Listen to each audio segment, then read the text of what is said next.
Hola, continuamos con la lectura del libro Encuentra tu porqué, de Simon Sinek. Día 15. Los valores corporativos y los cómo.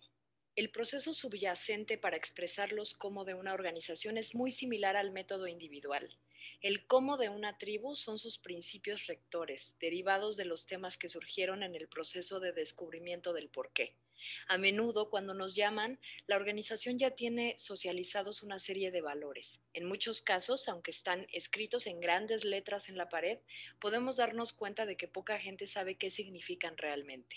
Si preguntas a distintos empleados de una empresa qué significa integridad y recibes respuestas muy diferentes, has encontrado un problema. La mayoría hemos trabajado en empresas que listan sus valores centrales en una sala de conferencias con palabras como honestidad, trabajo duro, diversidad y sí, integridad. Esos valores están bien, pero no son los cómo. La mayoría de las empresas no eligen sus valores fundamentales después de entender cómo actúan cuando están en su mejor momento. Esos valores en general son meras aspiraciones, expresan las cualidades que a la empresa le gustaría tener en lugar de las que en verdad tiene. Recuerda que los cómo no son deseos, no expresan lo que queremos ser, sino que responden a cómo nos comportamos de verdad, lo que hacemos cuando estamos en nuestro mejor momento. La otra diferencia entre los cómo y los valores fundamentales es que los valores no son acciones. Cortesía es un valor.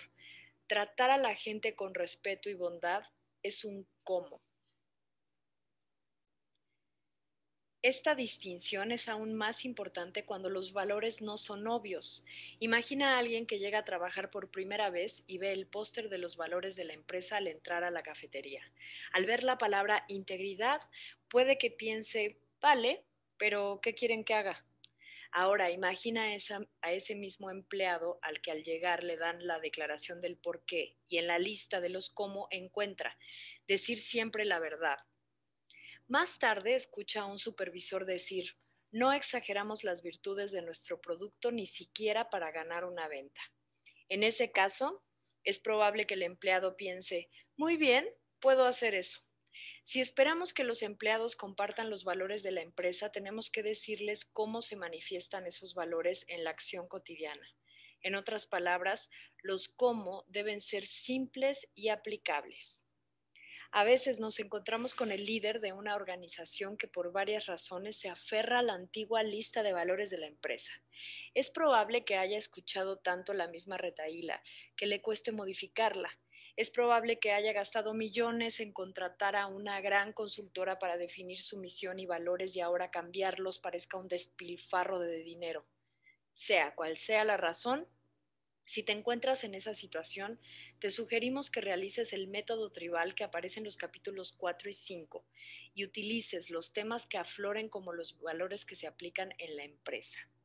Es probable que haya puntos en común entre los valores que ya manifestaban y los temas que efectivamente se aplican en el día a día.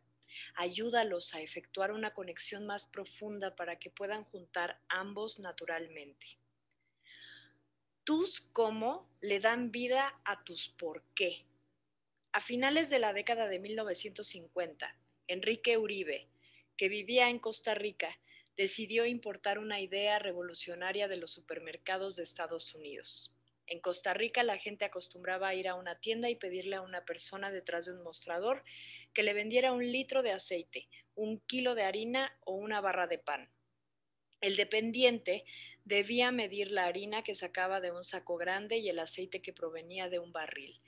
Esa también había sido la forma de comprar en Estados Unidos, pero ya había sido cambiada por los supermercados de autoservicio en los cuales el cliente se servía los productos que estaban expuestos y llevarlos a la caja.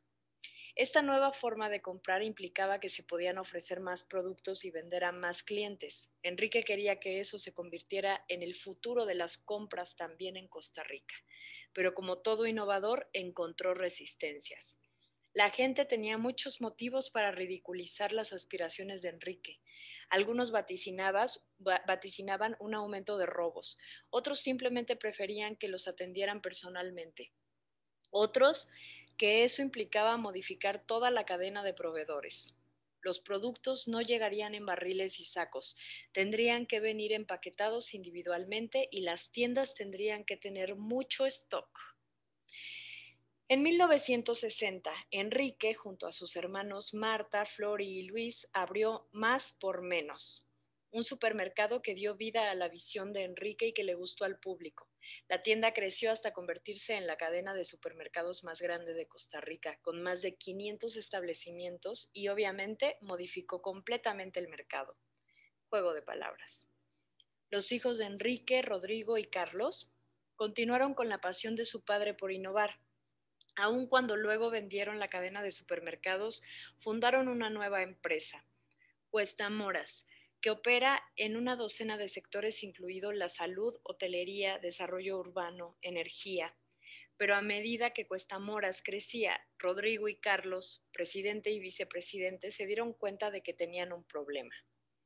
Al trabajar en sectores tan diversos, Cuesta Moras corría el riesgo de perder contacto con lo que los hermanos consideraban que era el propósito fundador de la empresa. Esto es algo muy común en empresas que se expanden a sectores distintos del que les dio origen. Se concentraron tanto en qué hacían que perdieron contacto con el porqué de su fundación y cómo debían actuar para continuar.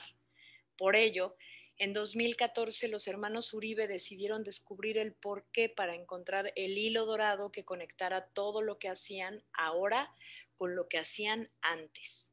A través de procesos individuales de descubrimiento del porqué, los hermanos se dieron cuenta de que el propósito de Cuestamoras era innovar incesantemente de forma que se creen oportunidades para todos.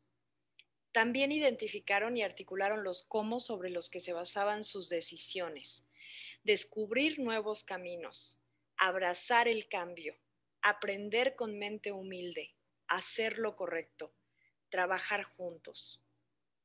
Ahora la empresa tiene muy en cuenta la ejecución de sus cómo y lo hace con gran disciplina. Mientras que los qué son diversos, su forma de enfrentar cada nuevo proyecto es a través de lo que llamaron el sistema Cuestamoras. El primer paso es, este proyecto nos ayudará a dar vida a nuestro porqué. Si la respuesta es sí, la empresa se asegura luego de ceñirse a sus cómo durante el desarrollo de los proyectos. Aunque el negocio familiar ha cambiado desde los años 50, el legado de Enrique vive a través de sus hijos gracias a que han redescubierto su porqué, enraizado en las tiendas Más por Menos, y lo reforzó con valores y comportamientos que se alinean con su fundador. Mientras ese porqué y esos cómo permanezcan al frente y al centro, no importa en cuántos sectores Rodrigo y Carlos entren, no importa cuántos qué modifiquen, seguirán motivando a largo plazo si son fieles a su porqué. Trampa de elefante. Antes de identificar tus propios cómo, una advertencia. Los cómo de ejemplo que se han expuesto en este capítulo son específicos de unas personas y empresas. Cuidado con pensar que los tuyos tienen que ser iguales o similares. En absoluto. Tus cómo provendrán de las historias que tú y tu grupo compartan durante el proceso de descubrimiento del porqué.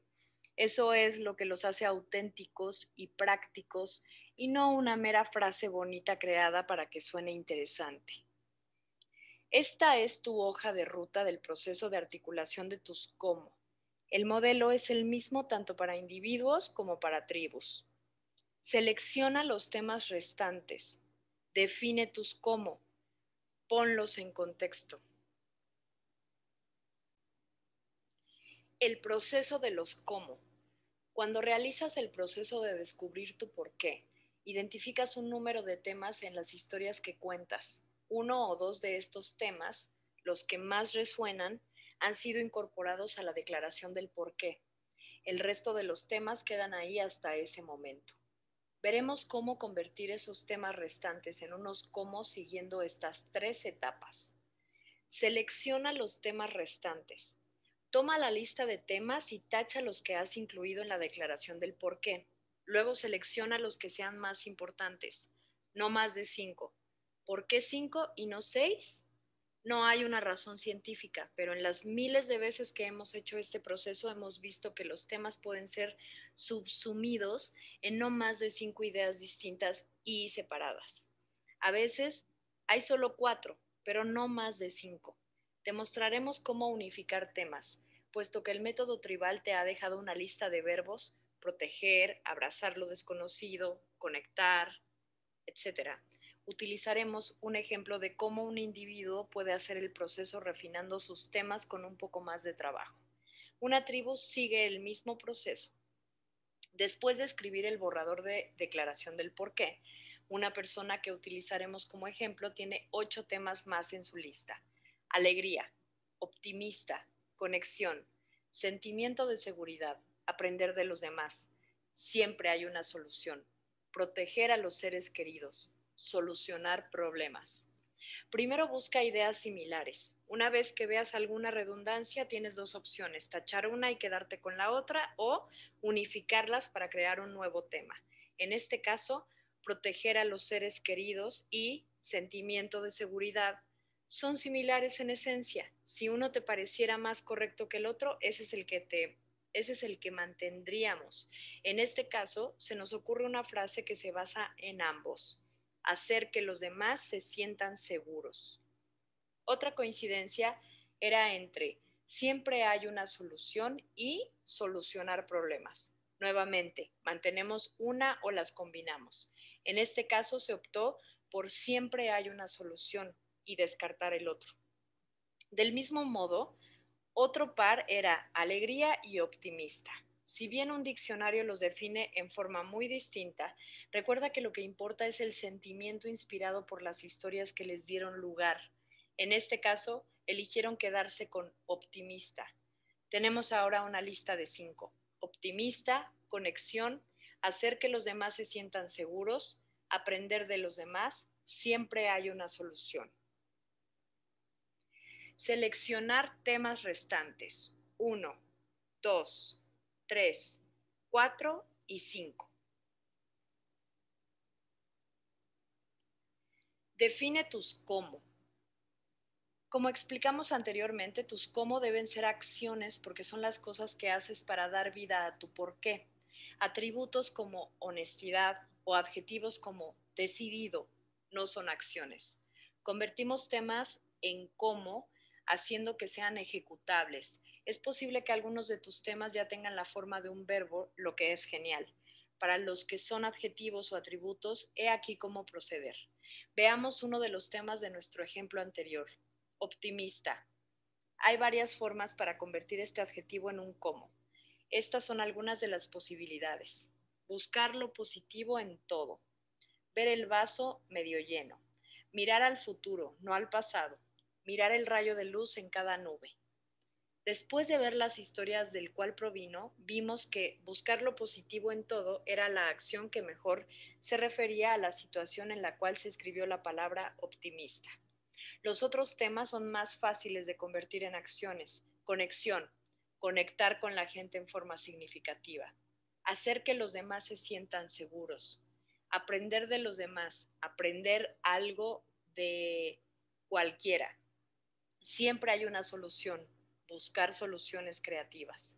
Observa cómo con unos pequeños cambios de lenguaje obtenemos acciones que podemos practicar cotidianamente. Esta es la lista final de los cómo de nuestro ejemplo: buscar lo positivo en todo, conectar con gente en forma significativa, hacer que los demás se sientan seguros, aprender algo de cualquiera, buscar soluciones creativas. Además, tenemos algunas preferencias particulares que nos gustaría compartir contigo. No nos gusta utilizar los verbos ser y estar porque no son suficientemente activos según nuestro punto de vista. Para nosotros hay una diferencia entre estar conectado y conectar con la gente en forma significativa, o entre ser positivo y buscar lo positivo en todo. También aconsejamos evitar el gerundio. Son más inclusivos y claros los verbos en infinitivo. Mejor hacer que los demás y no haciendo que los demás. Puede haber excepciones a todas estas reglas, y la más importante es que si te sientes bien con eso, está bien. Asegúrate de que las palabras evoquen las historias de las cuales provienen. Es esta conexión emocional la que motivará a la gente a utilizarlos como. Define tus cómo. 1, 2, 3, 4 y 5. Ponerlo en contexto. Una vez articulados tus cómo, puedes fortalecer tu relación con ellos escribiendo una breve descripción que lo ponga en contexto y sugiera cómo es en la práctica. Las descripciones no tienen que ser complicadas, de hecho, manténlas tan simples como puedas. Eso hace que sea más fácil llevarlas a cabo. Estas son algunas de las descripciones de los cómo que hemos visto. Buscar lo positivo en todo. Cuando las cosas parezca que van mal, busca el lado positivo de las mismas. Conectar con la gente en forma significativa. Haz que las relaciones sean personales y demuéstrale a la gente que te importa. Hacer que los demás se sientan seguros. Confía en los demás y hazles saber que estás para cubrir sus espaldas. Aprender algo de cualquiera. Estar abierto a los puntos de vista y a las ideas de otros. Cualquiera puede tener algo que enseñarte. Buscar soluciones creativas. Asumir que siempre hay una solución y no rendirse hasta encontrarla. Hemos incluido algunos ejemplos de descubrimientos tribales del porqué que hemos facilitado al final del capítulo. Hemos compartido paso a paso el proceso por el cual convirtieron sus temas en cómo. Pon tus cómo en contexto añadiendo una breve descripción de cada uno. 1, 2, 3, 4 y 5. Finalmente, agrega alguno de tus qué. 1, 2 y 3. Enhorabuena. Al descubrir los por qué y los cómo que están detrás de tus qué, has completado el círculo dorado individual o tribal. Cuando empieces con tu por qué y compartas tu visión y valores con los demás, utiliza las emociones evocadas en las historias del proceso del descubrimiento del por qué, ya que son esenciales para comunicar con autenticidad aquello en lo que crees. Muy bien, hasta aquí llegamos en la lectura de hoy. Nos vemos mañana. Gracias.